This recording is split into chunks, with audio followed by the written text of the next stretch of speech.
Okay, I'm Jessica Levinson from Loyola Law School and a board member of C Political, and I want to thank C Political and the LA Times for sponsoring this wonderful event and the first ballot convention here in Los Angeles City Hall. And today we're talking about Proposition 53. I have with me David Wolf, the legislative director of the Howard Jarvis Taxpayers Association, and Lauren Kay of the California Chamber of Commerce. So really briefly, I'll lay out what Proposition 53 does. It's a California constitutional amendment that would require a state, and I think we'll talk about this, but some local governments to obtain voter approval prior to issuing certain revenue bonds. So currently the California Constitution requires that state and local governments have to obtain voter approval before obtaining something called general obligation bonds. This deals with revenue bonds, which are different because instead of being repaid by the general fund, which is taxpayer dollars, revenue bonds are repaid by user fees, lease payments, and other forms of non-tax revenue. Revenue funds have historically been used for infrastructure projects such as sewers, parking lots, hospitals, freeways, and bridges. So to give a little more detail, Proposition 53 would require that the state obtain voter approval before, as I said, issuing revenue bonds, but those that are worth at least $2 billion. This applies to projects that are financed, operated, or managed by the state and by local agencies in which the state plays a role. The proposal's proponent and sole funder, as far as I saw in the last campaign finance disclosures, are Dean and Joan Cortopassi, am I saying that right? Awesome, yeah. Of Stockton, and they are large landowners whose land would be affected by the state's proposed Delta Waters Tunnel. The Delta Waters Tunnel is a project that Governor Brown supports and would be funded largely by revenue bonds. The top donors against Prop 53 are Governor Brown's 2014 gubernatorial committee and the California Democratic Party. In terms of newspaper endorsements, I believe the only newspaper to endorse the proposal is the Victorville Daily News. So that is a quick introduction, and now let's get to the main event. So let's start out with a question for the supporters. Do you want to do opening statements? Oh, I apologize. Please, opening statements. I was too excited to hear your arguments. So, yeah, good morning, ladies and gentlemen. David Wolf with Howard Jarvis Taxpayers Association in support of Prop 53. I think it's really important this morning to frame the context. What this entire debate really is about is taxpayers versus the establishment. Every so often, an initiative comes around that unsettles the establishment, and I think a classic example is Prop 13, which capture property taxes at 1% of the price at which you bought your home, and which a large majority of Californians continue to support. The California Chamber of Commerce, who Lauren Kay over there represents, joined the rest of the establishment and vehemently opposed Proposition 13 37 years ago. They were on the wrong side of history then, as I'm sure even Lauren would argue that Prop 13 has greatly benefited his member businesses. And ladies and gentlemen, I'd argue they're on the wrong side of history again today. You'll hear much hand-wringing today about how Prop 53 will lead to the end of infrastructure development as we know it. But the crony capitalists the opposition has aligned together have one thing in common. They rarely side with the interests of the grassroots average California taxpayer. All Proposition 53 does is give taxpayers a voice on an esoteric form of debt known as revenue bonds, which don't require voter approval or any sort of legislative oversight or transparency. Big state mega projects over $2 billion need voter approval. That's all Prop 53 says. If they have to pay, they deserve a say. Okay, thank you. Mr. Kay, your opening statement. Thank you very much. Thank you for the invitation to the ballot convention and the sponsors. Pleased to be here. As both Jessica and David told you, I represent the California Chamber of Commerce, and we are co-chairing the opposition to this. It's a very large coalition that opposes this. It's statewide and local business organizations, labor organizations, local governments, law enforcement, water purveyors, Governor Brown, state and local office holders. And the reason for that is that Prop 53 is a dangerous and deceptive measure that will undermine local control and really harm the prospect of developing infrastructure to accommodate California's growth. But let me tell you something that Proposition 53 is not. It is in no way, shape, or form taxpayer protection. Well, why is that? Because taxpayers are not liable for revenue bonds. That's the big difference. That's the big lie, is that revenue bonds, as Jessica said, are paid for by tolls from toll bridges, fees for dorms, water rates. Voters stand in the shoes of taxpayers for revenue bonds. Voters do not need to stand in the shoes for revenue payers because the bondholders are the ones at risk for any default, not taxpayers. Okay.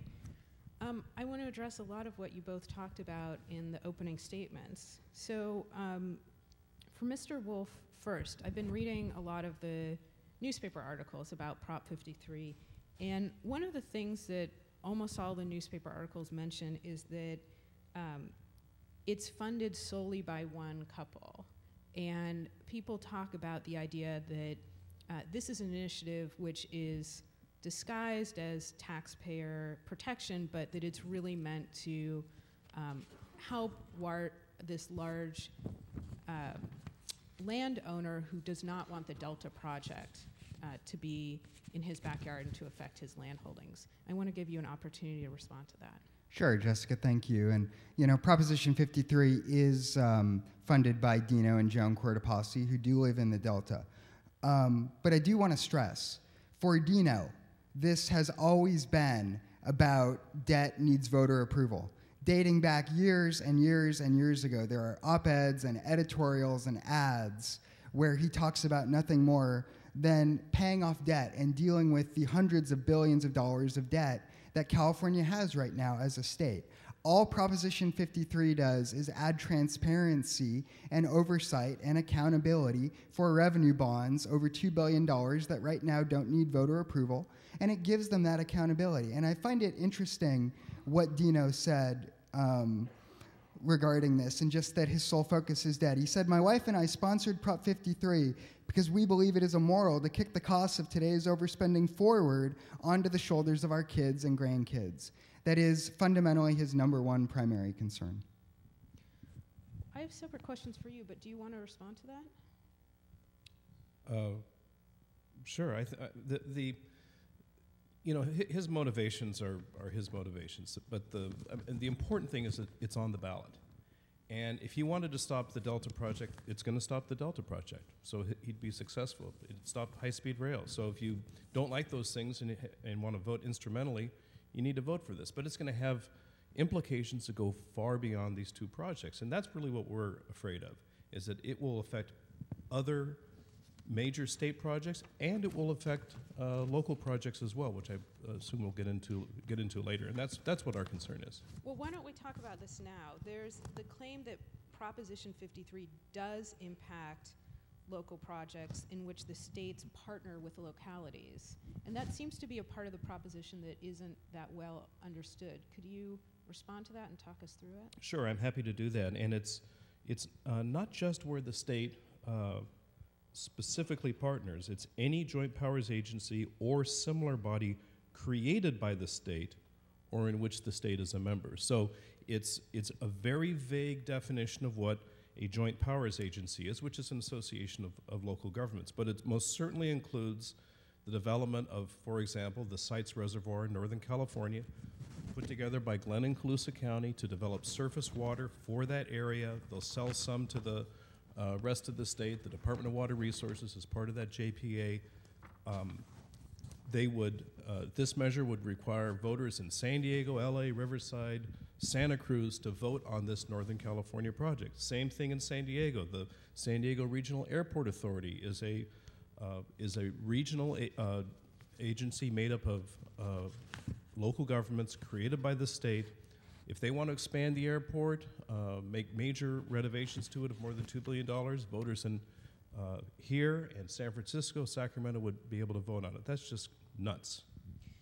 Yeah, Mr. Wolf, do you want to respond to this claim that Proposition 53, as Mr. Kay, I think, is arguing, would harm local control and local infrastructure projects? Jessica, absolutely. And let me just start by saying again, let's cut through the clutter and the noise and just remember what the proposition does. It does not apply to any project put forward by a local government entity. Cities, counties, special districts, school districts, community college districts, the UC system, or a JPA that just includes local entities would not be included in this. They could issue revenue bonds for just about anything.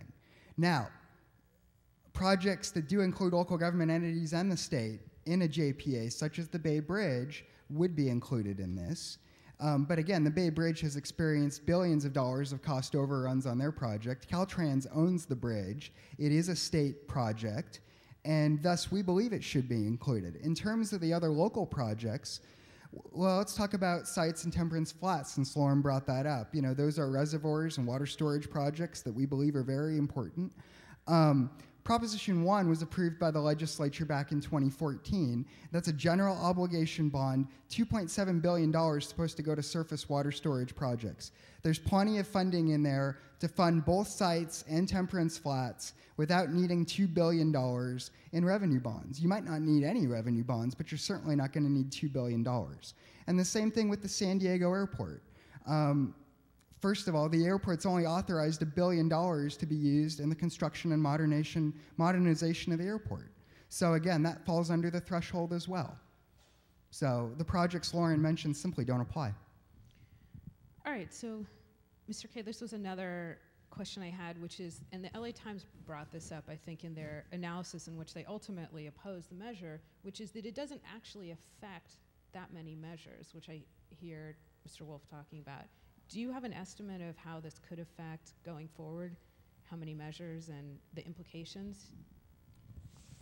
Well, the answer to that is I don't know, which is really a troubling response. We don't know. There is so much in this very short measure that we just simply don't know. We don't know what a project is.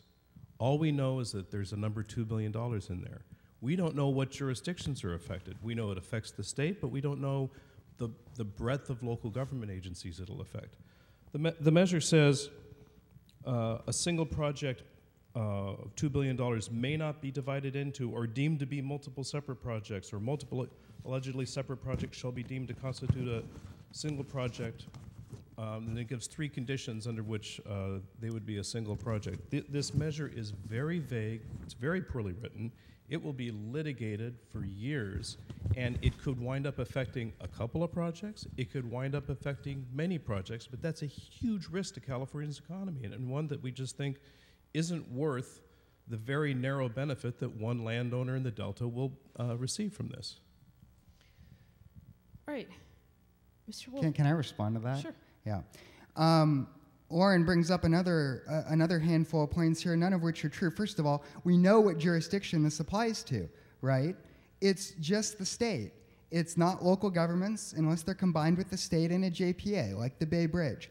Every other project, whether they hit the threshold or not, doesn't apply. Just doesn't. And remember, the threshold is $2 billion. It's a large amount of money. It probably only applies to 3 projects that right now, currently, which is high-speed rail, Delta tunnels, and the Bay Bridge. That's it. That's it. So, and in terms of the definition of project, that's not in the initiative. You know why? Because it's in California state statute, which clearly lists in the government code what a project is. Okay? If the Prop 53 passes and the legislature decides they don't like that definition of project, they can pass a bill and change the statute if they want. Okay? Not a big deal. And then in terms of the physically joined projects and connected projects, that definition of project is really simple. Okay, the projects need to be joined together or connected, and one cannot accomplish its purpose without being connected to the other. That sounds pretty straightforward to me in terms of what the definition of a project is. So, you know, if I may, the Orange County Transportation Agency is a joint powers agency created by the state. It operates toll roads in in Orange County. There's been talk of creating a similar body in Los Angeles and elsewhere. This would chill the ability of local agencies to create these sorts of bodies because, as we know, toll roads, any transportation projects cost billions of dollars to construct. Toll roads use revenue bonds. That's the mechanism. They're not tax supported, they're revenue supported. And even if one specific segment only costs $900 million, if you put 2 or 3 of these together, and they're, by the terms of this measure, they're connected, that's how they would be used, they are dependent upon each other, they would fall under the requirements of this. So just like the insanity of having Southern Californians vote on whether you should spend money in the San Francisco Bay Area to refurbish the Bay Bridges, it's insane to ask Northern Californians whether Southern Californians should be able to build roads upon which they will pay tolls. It's nuts. It's not a taxpayer protection. It's something else completely.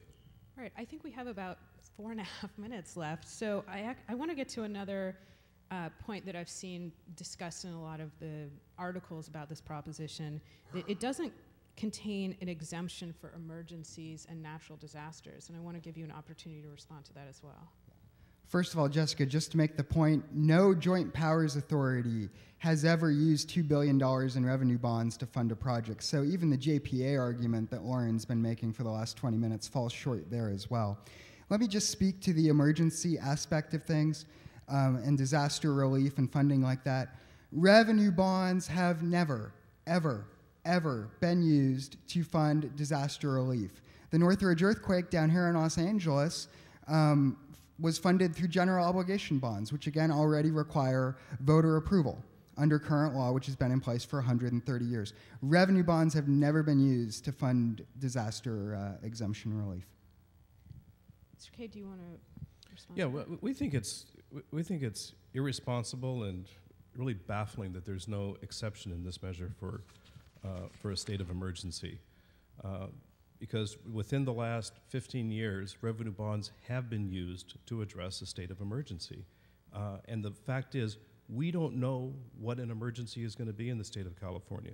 What I'm talking about is that in the early part of the last decade, when we were having our electricity crisis, the market went to pieces, and Governor Davis declared a state of emergency and ordered his Department of Water Resources to buy and sell electricity for utility customers.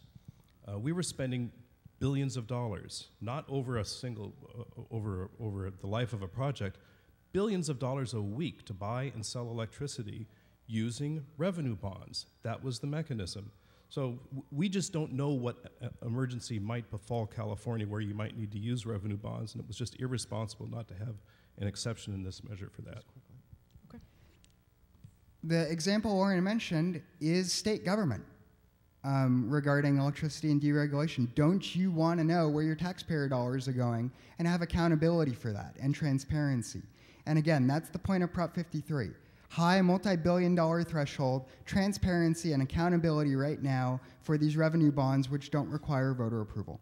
That's really all that Prop 53 does. Any disaster relief is primarily funded right now by the federal government, not by the state. So Mr. Kay, Mr. Wolf brings up the terms, I heard him say, accountability and transparency. And before our time is up, I wanted you to respond to an argument. I'll use a compound question if you'll allow me, because we're running out of time. One is the argument that this just closes the loophole that says voters have to weigh in on general obligation bonds, but they don't have to weigh in on revenue bonds. So let's just make it consistent. And the second, and I think kind of under that, is the idea that if we hold our lawmakers accountable for revenue bonds, for general obligation bonds, then shouldn't we similarly hold them accountable for these revenue bonds? Okay, well, first of all, there's lawmakers are held accountable for revenue bonds because they vote for the authority to do it in the first place. And so if you don't like the revenue bond that they voted on, then you can vote them out. So there's direct accountability to lawmakers in that regard. But remember, revenue bonds are different from GO bonds. We're not closing a loophole. There is no loophole. Voters stand in the shoes of taxpayers because if GO bonds go south, the taxpayers are left holding the bag. If revenue bonds go south, the only ones holding the bag are the bondholders. And so voters don't need to stand in the shoes of the taxpayers because the taxpayers aren't in the game. And just 30 seconds, Jessica, that's not true. The fact is taxpayers do bear the risk. Wall Street's major credit agencies have a history of downgrading overall credit ratings if municipalities default on revenue bond loans. And governments are left with little choice at that point than to stick that burden onto taxpayers because they don't want to see their credit scores go down, obviously, because then it costs more to borrow, and I don't think anybody wants that. But the point is, taxpayers will bear some of the risk in the event a default occurs, without question. Okay, well, we got to about half of my questions, but I think we have 1 minute left, and so I'll give you each 30 seconds, as I think is the custom today, for a quick closing statement. So I think you were second for the opening statement. Would you like to go first for closing? Sure. I think we've covered the waterfront. And again, I really appreciate the opportunity to talk today. This is a risk, and we're putting our infrastructure and our tradition of local control at risk for a speculative measure for whom only apparently one individual in the state thinks it's important enough to get behind and put in the money to put it on the ballot. This is just too risky for voters to take a chance on. In 30 seconds, do we really want appointed, unelected bureaucrats making decisions on California's mega projects like the Delta tunnels, like high-speed rail, that impact millions of people? You know, do we really want these individuals making these decisions without transparency and without voter approval? Doesn't impact local projects, and I think those are perfectly justifiable reasons to vote for Prop 53. Okay, with that, I got the time over card. So I want to thank both Mr. Kay and Mr. Wolf. I hope that this was a helpful airing of the issues on Proposition 53, again, which is the constitutional amendment that we would vote on concerning revenue bonds that are over $2 billion. And I want to thank C Political and the Los Angeles Times and the other sponsors of today's events.